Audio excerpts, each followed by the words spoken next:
Je sais pas si c'est parce que j'enregistre. Protocole de la couche transport, qu'est-ce que vous vous rappelez? Il y a deux protocoles sur la couche transport, on ne les a pas encore vus, mais je les ai répétés.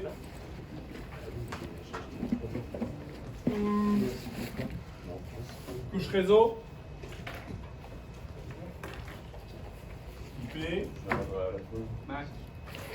Mac, c'est où? C'est physique.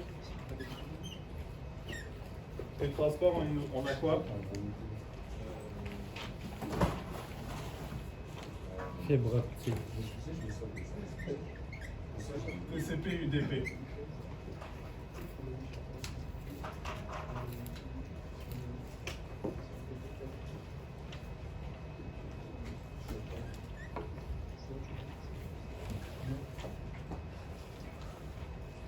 Donc, GPC1, là, la semaine passée, je vous ai montré comment les paquets sont transités sur plusieurs réseaux et sur un même réseau. OK? Donc, on a vu que sur le même réseau, le PC regardait l'adresse réseau de l'adresse IP, il faisait un AND avec le masque, ensuite il comparait l'adresse réseau de sa destination avec son adresse réseau. Si elles sont identiques, c'est dans le même domaine de diffusion, ce qui veut dire que PC1, il va demander l'adresse MAC de sa destination avec une requête ARP. L'ordinateur ensuite répond avec son adresse MAC pour pouvoir remplir, dans le fond, l'adresse source et destination de la couche MAC, puis ensuite elle est envoyée. Ça va jusque-là? La différence lorsqu'on est hors réseau, c'est qu'au lieu que la trame soit envoyée à l'autre ordinateur, elle est envoyée au routeur, et le routeur, lui, ensuite s'occupe de le faire router vers les bons réseaux. S'il y a plusieurs passages à faire, plusieurs routeurs, chaque routeur va s'en occuper. Pour réussir ça, on a utilisé des routes statiques qu'on a rentrées manuellement sur nos routeurs pour qu'ils sachent où acheminer les paquets. Il existe aussi des protocoles dynamiques, mais ça, on ne le verra pas dans le cours. Une fois que ça arrive au réseau de destination, même chose, requête ARP pour connaître l'adresse MAC du PC de destination. Le routeur change les adresses MAC source et destination pour la sienne comme source, le PC comme destination, et il envoie la trame. Mais avant que le paquet soit envoyé, il faut qu'il soit créé. Avant que la trame soit envoyée, il faut qu'elle soit créée. Comment est-ce que votre ordinateur fait ça? Ou votre téléphone, ou un microcontrôleur? Principe d'encapsulation, de désencapsulation. Donc on commence avec la couche application. Par exemple, dans la couche application, votre PC, il veut envoyer le message littéralement Hello World. Okay. Donc il a simplement du texte à envoyer, dans ce cas-ci 4, 5, 10 caractères.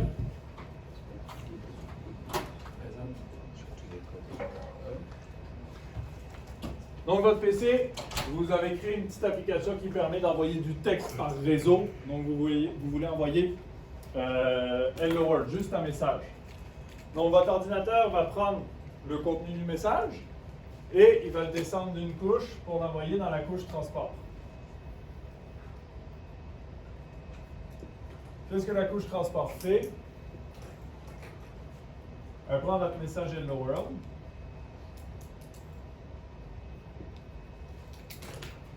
Et elle va rajouter, en fait, un en-tête UDP ou TCP. Et, dans le fond,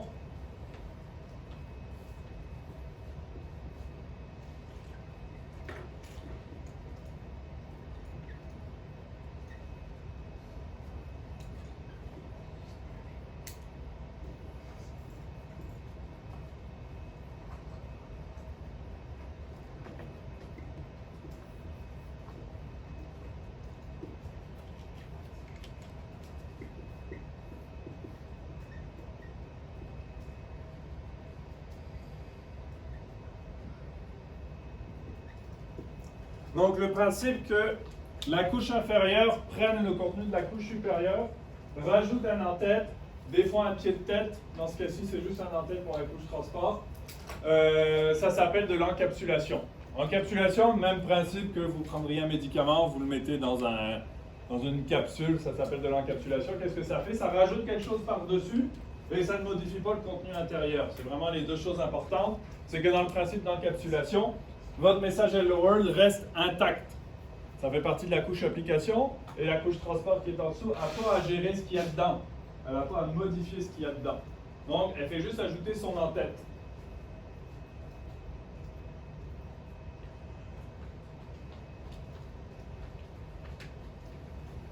Qu'est-ce qu'il y a dans l'entête pour le transport? Donc, principalement,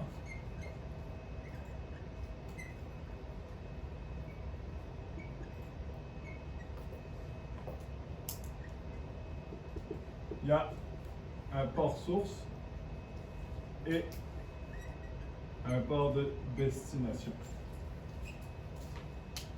Donc, les ports, c'est le protocole d'adressage de la couche transport et ça sert simplement à savoir à quelle application envoyer le contenu du message.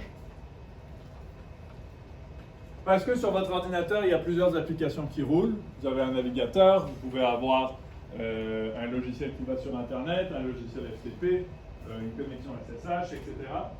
Lorsque les paquets arrivent, il faut que votre système d'exploitation sache à qui envoyer le paquet, à quelle application. Mais c'est grâce au port source et au port destination qu'on est capable d'envoyer cette information-là. Et quand je vais arriver au port, je vais vous en parler plus directement. Là, on va rester dans l'encapsulation.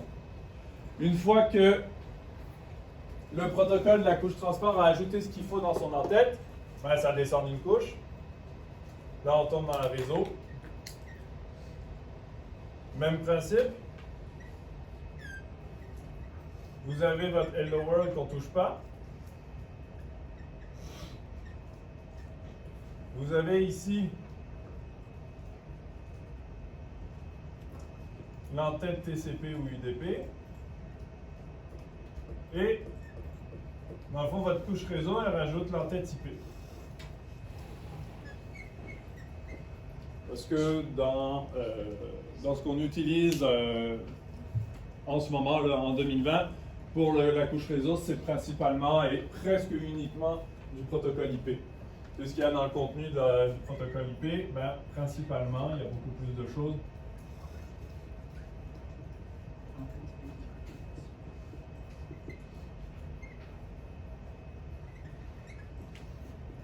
Adresse IP source.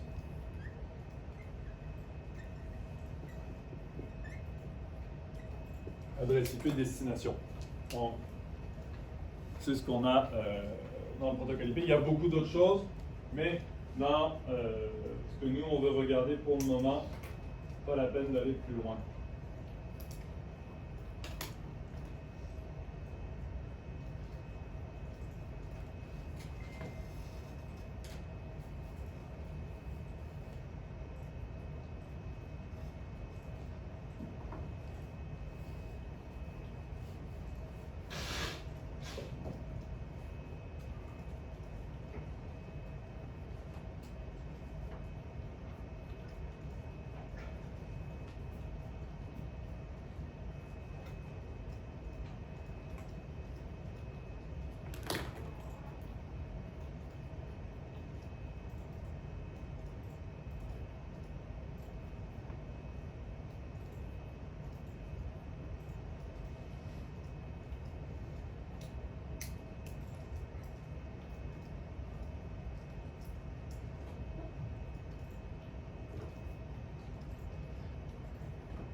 Une fois que notre couche réseau, elle a ajouté dans le fond l'adresse IP source et destination, on descend encore. Là, on tombe dans la lien. Et la dernière, elle, la lien, c'est elle qui a un pied de tête. Donc, vous avez votre en-tête Ethernet. Vous avez votre en-tête IP. Vous avez votre en-tête TCP ou UDP. Vous avez votre message, Hello World. Et à la fin, vous avez un pied de tête. Donc, Ethernet, c'est le seul qui a un pied de tête, parce qu'une fois que... Ouais. C'est quoi celui à gauche? Ethernet. En tête, Ethernet, ETH. Je vais l'écrire un peu mieux.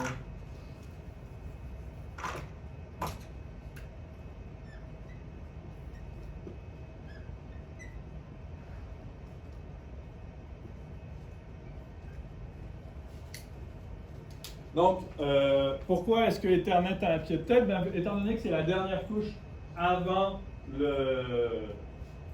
la couche physique, où on envoie littéralement des bits, des impulsions électriques sur un fil par exemple, il faut savoir où est-ce que le paquet finit. OK, pour que le système, lorsque les autres reçoivent les paquets, savoir quand est-ce qu'un paquet commence, quand est-ce qu'une trame commence, quand est-ce qu'une trame finit. Bon, ben, le pied de tête le pied de tête Ethernet sert à ça. Il sert à valider la fin d'un paquet. Donc, au lieu d'avoir juste un flux de bits continu, à la fin d'un paquet Ethernet, il y a une séquence de bits qui dit que c'est la fin d'une trame. Donc, contenu.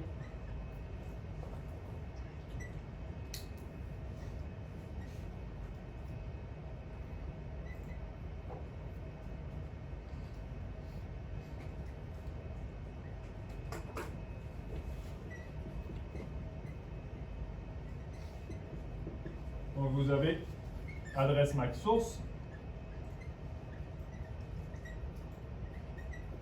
Vous avez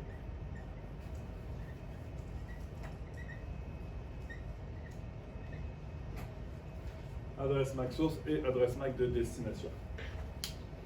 Donc ça fait en fait notre principe d'encapsulation littéralement, où chaque couche vient rajouter son contenu à lui, mais autour des données. Il ne va pas modifier ce qui vient des couches supérieures. C'est vraiment le plus important là-dedans.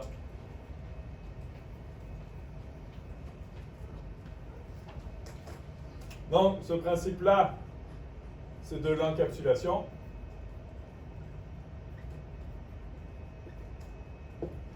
Et lorsqu'on arrive à PC2, le principe de remonter, donc l'inverse des encapsulations. Donc, lorsque, dans le fond, notre trame arrive sur PC2, ben, le système d'exploitation reçoit la trame. Lorsqu'il est rendu dans la couche lien, il prend l'entête, il prend le pied de tête, il les enlève et il les interprète. Donc, est-ce que c'est bien l'adresse MAC que moi j'avais besoin?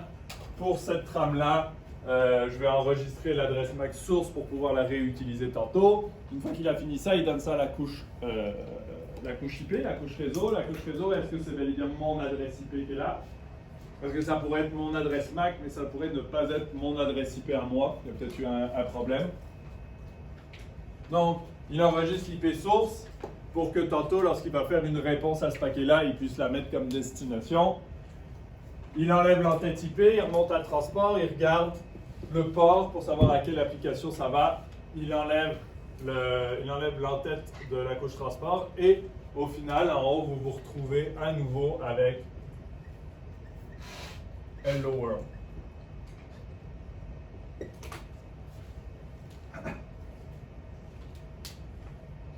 Donc, ce principe. Oui. Bon, rendu au lien, la taille que ça prend dans l'entête du gros, c'est vraiment minime. C'est vraiment minime. Donc, c'est au maximum. Là.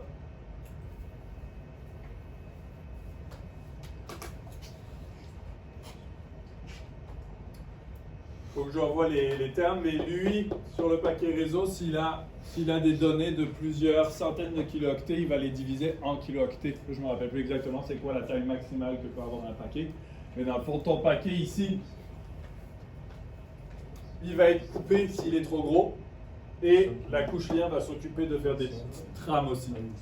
Donc, si vous avez une vidéo à envoyer, par exemple, de plusieurs centaines de mégaoctets, ben, lorsque vous fournissez la vidéo le contenu de la vidéo à transport réseau en tête, ils vont les diviser, ils vont être segmentés, ça c'est sûr et certain. Donc la segmentation, lorsqu'on va parler du protocole IP en détail, c'est elle qui va s'occuper de faire cette segmentation-là. Donc le contenu de ta vidéo, elle va la transformer en plein de paquets. Et au fur et à mesure, elle va descendre les paquets à la couche lien. La couche lien, elle va les subdiviser en trames pour respecter, dans le fond, la taille maximum qu'elle peut avoir. Puis elles vont être envoyées au fur et à mesure et reconstruites de l'autre côté. Juste les en-têtes, pas le contenu des en-têtes. Les en-têtes sont jamais divisées. Oui. Non, mais ok, comment c'est ta question? Je n'ai pas compris. Juste les en-têtes, ça prend combien de place? Ah, juste les en-têtes.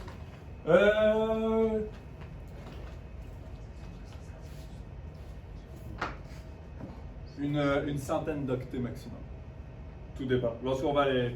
Ça c'est comme dans la documentation, mais UDP, il y a un port source qui va être sur 16 bits, un port destination sur 16 bits, puis quelques autres octets pour des informations de base. UDP, c'est vraiment très très basique.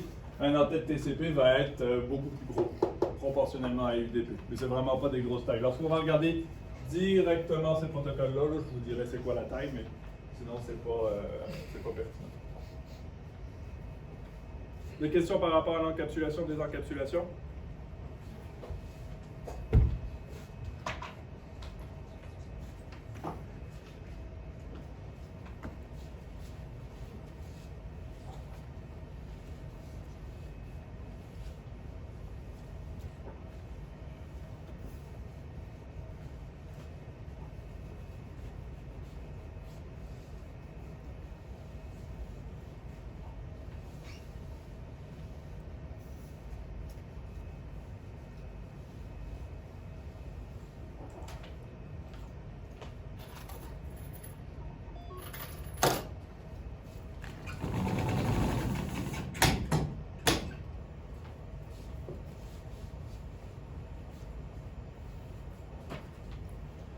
Donc sur l'ordi, vous avez un logiciel qui s'appelle Wireshark qui permet justement de voir ça exactement. Je vais vous montrer un exemple de paquet et de trame.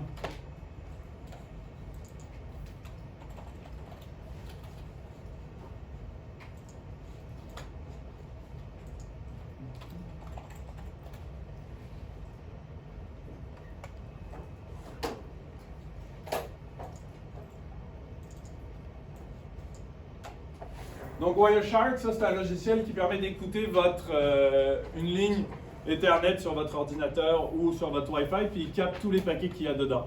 Donc là, en ce moment, l'ordinateur reçoit des dizaines de paquets par seconde. Depuis que je l'ai ouvert, il est rendu à 1250. On va mettre sur pause. Donc ce que vous voyez ici en hexadécimal, c'est littéralement le paquet binaire qui est reçu sur la ligne.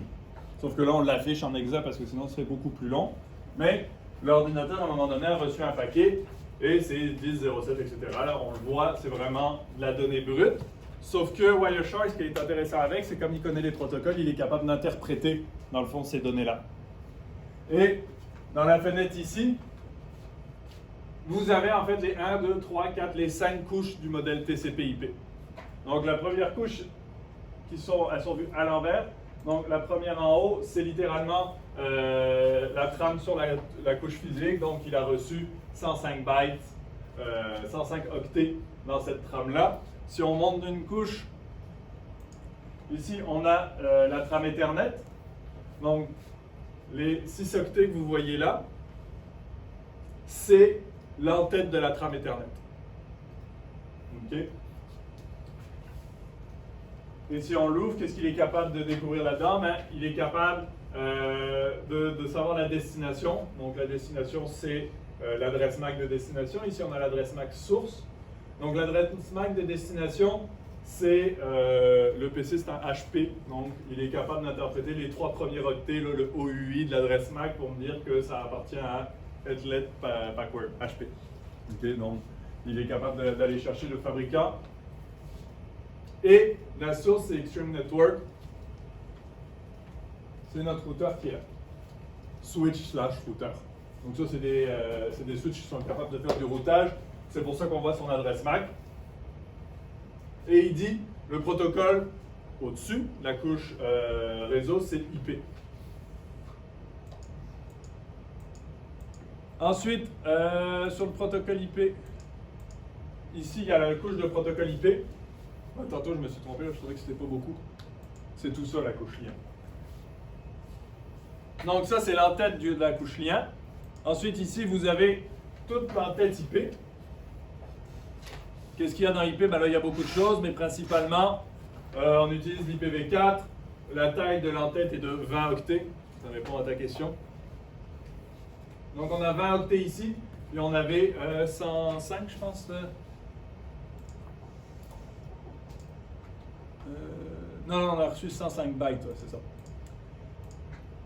Donc, 20 octets, soit peu importe, la taille du contenu qu'il y a à l'intérieur, ça c'est pas intéressant, ça c'est pas intéressant. Mais ce qui nous intéresse aussi, c'est les deux adresses IP. Donc, l'adresse source, 192.219.68.133, c'est notre routeur. Donc, ça c'est un paquet qui vient d'Internet, qui est passé par le routeur. Comme on a un NAT au cégep, ben, il transforme les adresses IP, donc c'est pas l'adresse IP du serveur sur Internet. Et destination, mon ordinateur, 10.240.10.100. On continue à monter. Donc là, on est capable de voir la couche transport. Qu'est-ce qu'il y a dans la couche transport? Ben, c'est du TCP, Transmission Control Protocol, c'est pas de l'UDP. Nos deux plus importants, port source, port de destination, pour savoir où l'envoyer, à quelle application et d'où ça vient. Puis il y a plein d'autres informations. Donc, une autre chose que TCP fait, c'est de l'identification de paquets et de la reconstruction. Donc, si on a une large quantité de données à envoyer, TCP va s'occuper de la subdiviser, va lui mettre un numéro, va les envoyer sur Internet et lorsque ça revient, l'ordinateur est capable de reconstruire les paquets avec le numéro. Donc, c'est tout TCP qui s'occupe de ça. Donc, c'est ça. Ici, c'est les numéros là, pour TCP. Puis d'autres informations qu'on n'a pas besoin de connaître. Et au final, ici, on a le contenu de notre couche application. Dans ce cas-ci, TLS, c'est encrypté. On est nullement capable de savoir qu'est-ce qu'il y a dedans. Il faudrait qu'on puisse savoir. Donc, ça va être sûrement mon navigateur ou quelque chose en sécurité, donc on n'est pas capable de voir. Mais dans ce paquet-là, vous avez littéralement plus de données qui servent aux entêtes que de données en tant que telles. Et vous voyez là, ce qui est en bleu en ce moment, ça c'est littéralement l'équivalent de mon Hello World que je voulais envoyer et tout le reste qui est au-dessus, c'est des entêtes. Donc il y a un coût, il y a un coût à avoir tous ces entêtes-là. Et c'est pour ça que lorsque vous téléchargez, Bell ou Vidéotron vont vous dire vous avez 100 mégabits seconde, mais au final, 100 mégabytes seconde, mais au final, vous téléchargez juste à 10 mégabytes, 10 mégaoctets. Il y a comme toujours un peu un facteur 8, facteur 10 qui est descendu par rapport à votre vraie vitesse. Pourquoi? Ben parce que vous avez des entêtes. Donc, littéralement, lorsque vous téléchargez, il y a bel et bien 100 mégaoctets seconde qui passent sur votre ligne, mais de ce 100 mégaoctets-là, il y a une certaine quantité que c'est les entêtes qui fait qu'au final, vous ne voyez pas cette vitesse-là. Donc, vous avez comme un ratio de performance ici, par exemple, de 50%. Donc, c'est capable d'envoyer en net, en brut, 100 mégaoctets seconde, mais en net, vous allez juste pouvoir télécharger 50 mégaoctets parce que le reste est des entêtes et des pieds de tête. Ça va? Donc ça, Wireshark, ça va être un logiciel très important pour débugger des applications réseau. Donc quand vous faites du développement réseau, pour savoir qu'est-ce qui ne marche pas. Assez facile à utiliser. Là, ce que j'ai utilisé, en gros, c'est ce que vous allez utiliser. Donc, vous commencez à acquérir. Quand vous avez l'information que vous voulez, vous arrêtez. Vous pouvez mettre des fils pour cacher certaines adresses IP, choisir certaines adresses IP, etc. C'est très performant, mais on ne va pas aller plus loin que ça dans ce logiciel. Question? Mais ça permet de bien voir nos paquets.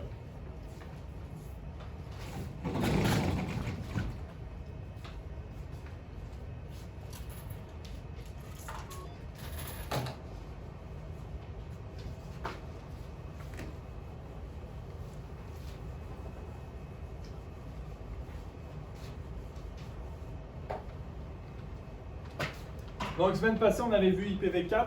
Vous avez présenté les adresses sur 32 bits. Je vous ai montré les classes. Vous vous rappelez de tout ça? C'est bon par rapport à IP.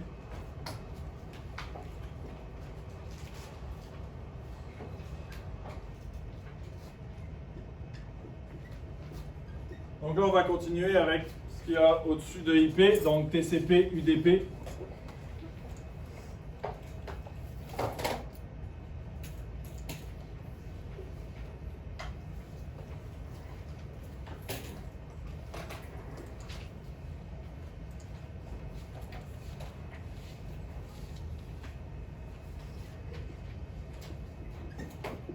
Donc TCP, c'est protocole couche transport. Et ça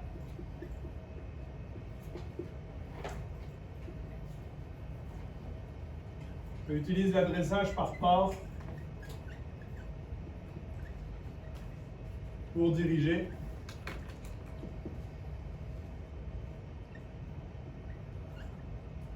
les datagrammes vers la bonne application.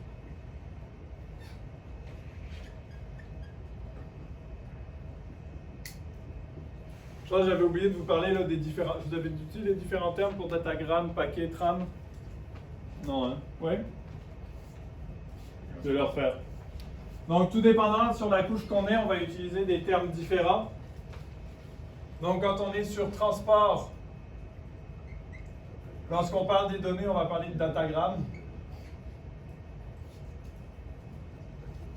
Quand on est sur la couche réseau, on parle de paquet. Et quand on est sur la couche lien, on parle de tram. Donc en anglais, c'est datagram, c'est assez pareil en anglais ici, packet.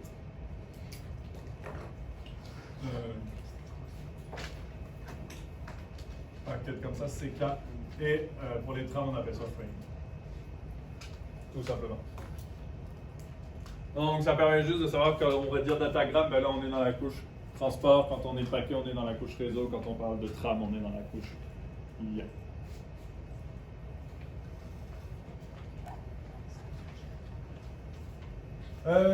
Donc, utilise l'adressage par port pour diriger les datagrammes vers la bonne application. Ce que ça permet... C'est une question? Ce que ça permet aussi de faire, c'est... ça permet d'établir une connexion entre deux autres.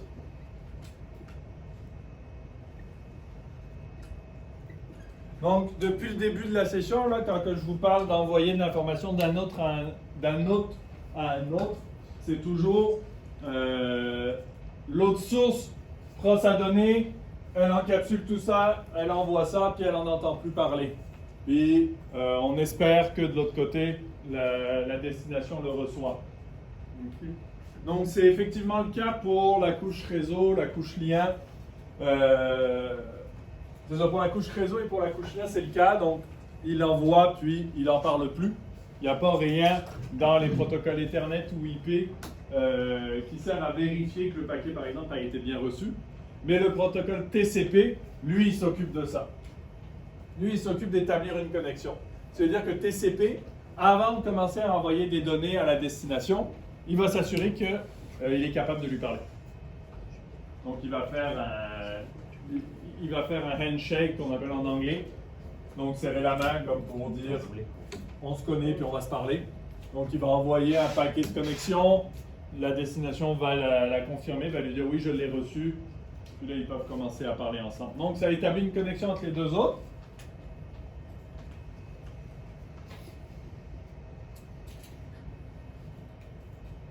Ça permet de confirmer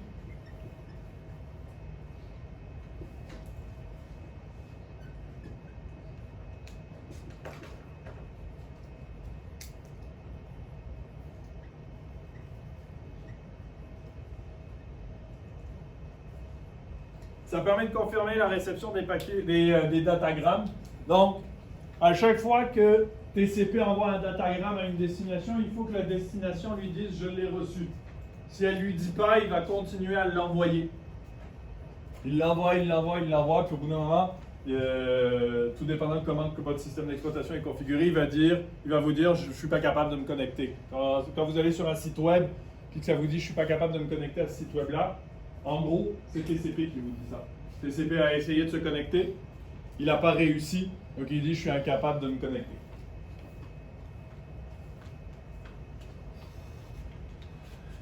Permis de configurer et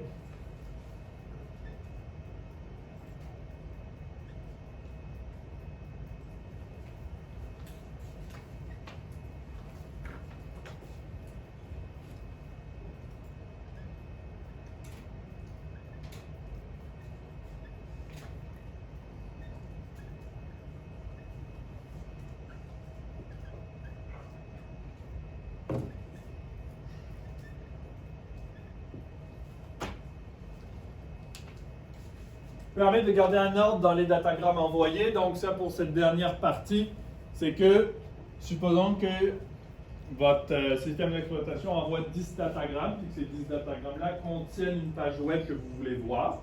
Donc vous avez demandé de voir google.com, et Google, en fait, va vous envoyer 10 datagrammes, parce qu'il n'est pas capable de vous en envoyer moins pour vous envoyer toute la page web. Mais TCP va numéroter ces datagrammes-là.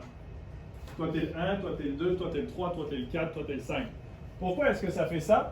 Ben parce que vous êtes ici, vous avez votre PC, vous êtes connecté à votre fournisseur d'accès à Internet, puis votre fournisseur d'accès à Internet, lui, il est connecté à des dizaines de routeurs. Eux, ils sont connectés ici, il y en a un autre là, lui, il est connecté ici, il y en a un ici, et au final, ici, vous avez le serveur.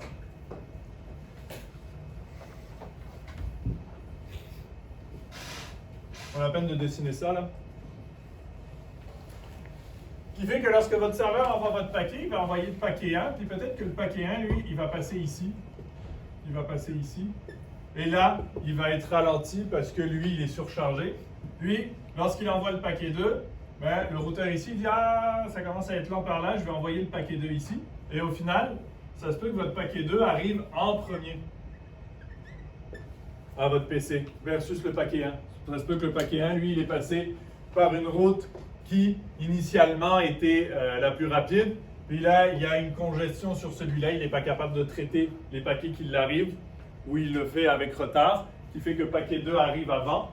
Ben, TCP, lui, comme il est numérote, c'est pas grave, votre système d'exploitation, quand il va recevoir le datagramme, il va regarder, il va quand faire « Ah, ça c'est le numéro 2, je vais attendre le numéro 1 avant de commencer à interpréter, dans le fond, le contenu de la couche application là, du paquet 2. » Donc, TCP permet de faire cette numérotation qui est très importante parce que vos paquets, il peut y en avoir des milliers et c'est sûr et certain qu'ils vont prendre toujours des routes différentes. C'est pas vrai qu'ils vont toujours prendre la même route. Internet, c'est très dynamique, on ne le sait pas, et vous n'êtes aucunement capable de savoir par où va passer les paquets, parce que tout ça est transparent. Donc, il permet de faire ça. Pourquoi est-ce que je vous dis ça? Ben parce que tantôt, on va voir UDP. UDP, c'est l'inverse, ça fait rien de tout ça. Tout simplement. Ben, je vais le voir tout de suite.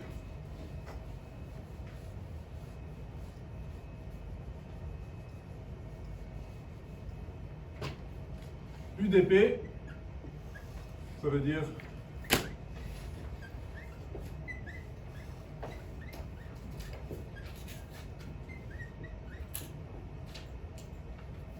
UDP,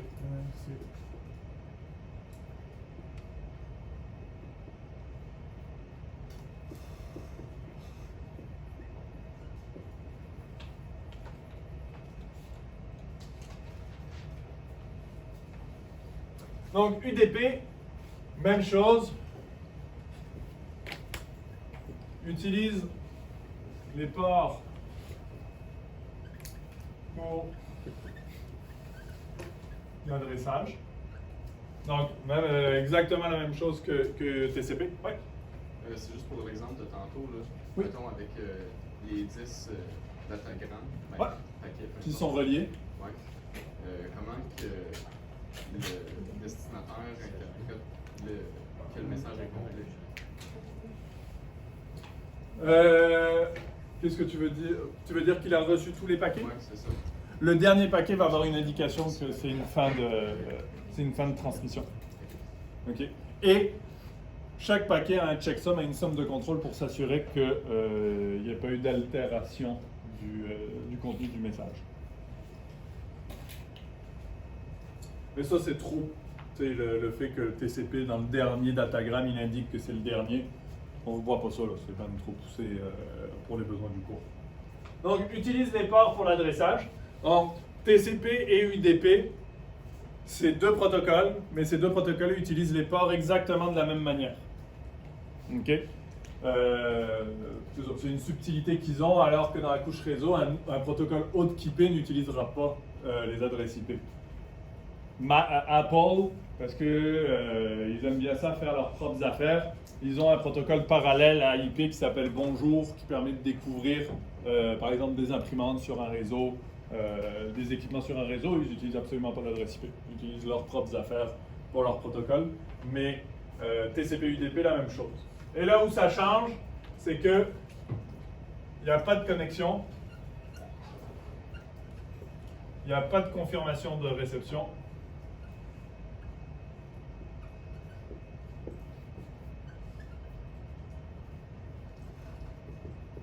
Et il n'y a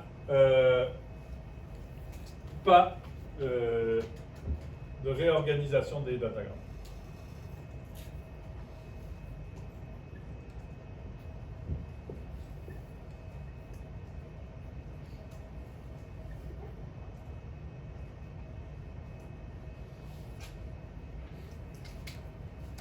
Non, ce qui se passe avec... Oui. Mais du coup, il sert à quoi l'UDP si il fait aucune de ces fonctionnalités? Bonne question.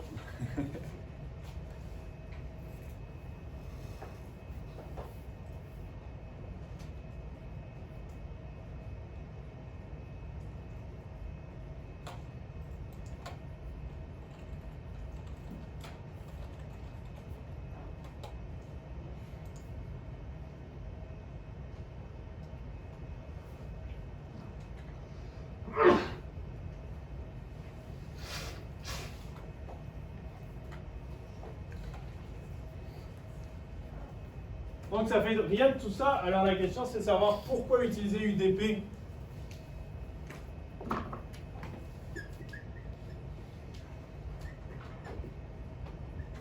Pourquoi UDP versus TCP? À cause de l'efficacité. Pourquoi efficacité? Un en-tête UDP, c'est 8 octets. Ça prend 8 octets de place, versus pour TCP,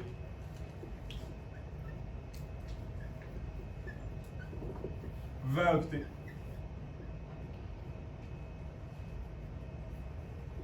Donc,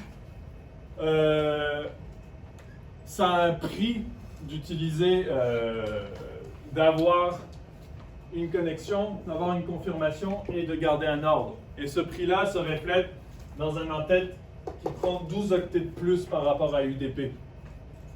Donc plus efficace, ce qui veut dire que, en théorie, récupérer de l'information avec le protocole UDP est plus performant qu'avec TCP. Parce qu'à chaque datagramme, on a 12 octets de moins à transférer. Et latence plus courte.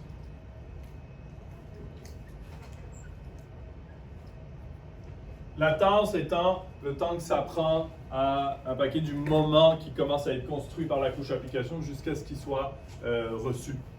Pourquoi? Parce que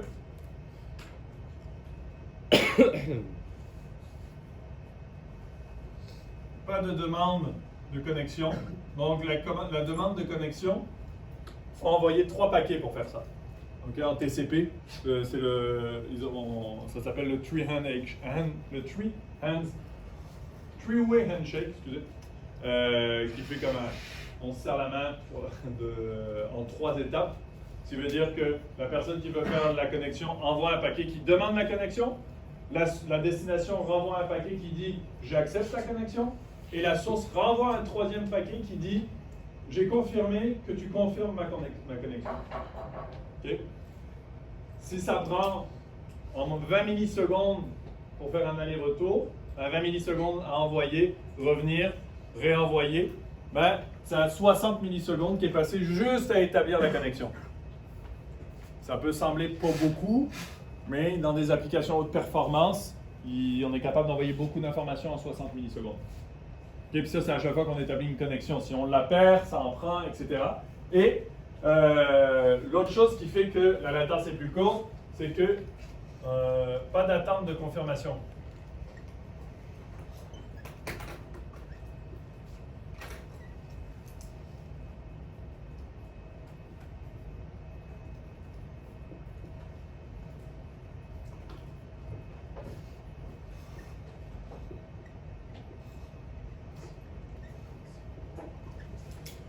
Donc, à chaque fois qu'il y a de réception de datagramme.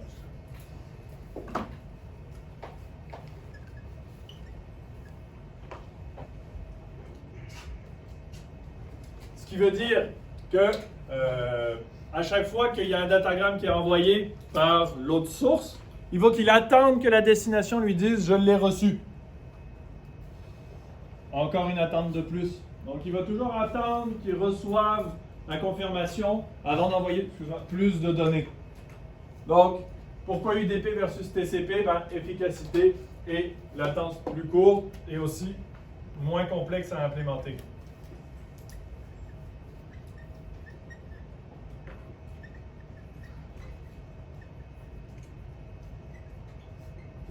Donc, même quand on développe un logiciel, quand on développe une application qui se connecte sur le réseau, avec UDP, beaucoup plus simple à utiliser parce qu'on n'a pas la gestion des handshakes, on n'a pas la gestion des confirmations de réception, etc. Mais en UDP, si vous revoyez là, les routeurs que j'avais, s'il y a un des routeurs au milieu qui est complètement surchargé, donc un routeur, il peut, à la seconde que sa mémoire est pleine, s'il reçoit un paquet, il fait juste le dropper. C'est juste toi, je n'ai pas de place pour toi, je ne suis pas capable. Donc en UDP, si quelque part dans la chaîne de transmission, il y a un routeur qui décide d'abandonner un paquet, ni la source ni la destination vont le savoir. Une fois qu'il est envoyé, il est envoyé. Donc, s'il est perdu, il est perdu. TCP, non. TCP, s'il y a un des routeurs dans la chaîne de transmission qui le drop, le datagramme, alors, au bout d'un moment, des deux côtés, il y a un timeout. Donc, la source qui a envoyé le datagramme, après un X nombre de temps, s'il a poursuivi de confirmation, il renvoie son paquet. Et il va le renvoyer jusqu'à ce que, selon la configuration qui a été faite dans le système d'exploitation, mettons 5 fois. Donc, il attend 5 fois 1 minute. Ben, il va abandonner. C'est pour ça que des fois, quand vous essayez de vous connecter à un site web, ça va prendre 5 minutes avant qu'ils vous disent qu'il n'est pas disponible. Qu'est-ce qui se passe? Votre système d'exploitation a envoyé 5 paquets, a attendu 1 minute à chaque paquet avant de comme faire, bon ben là, ça fait 5 fois, j'ai attendu 1 minute 5 fois, il n'est plus disponible. Pause.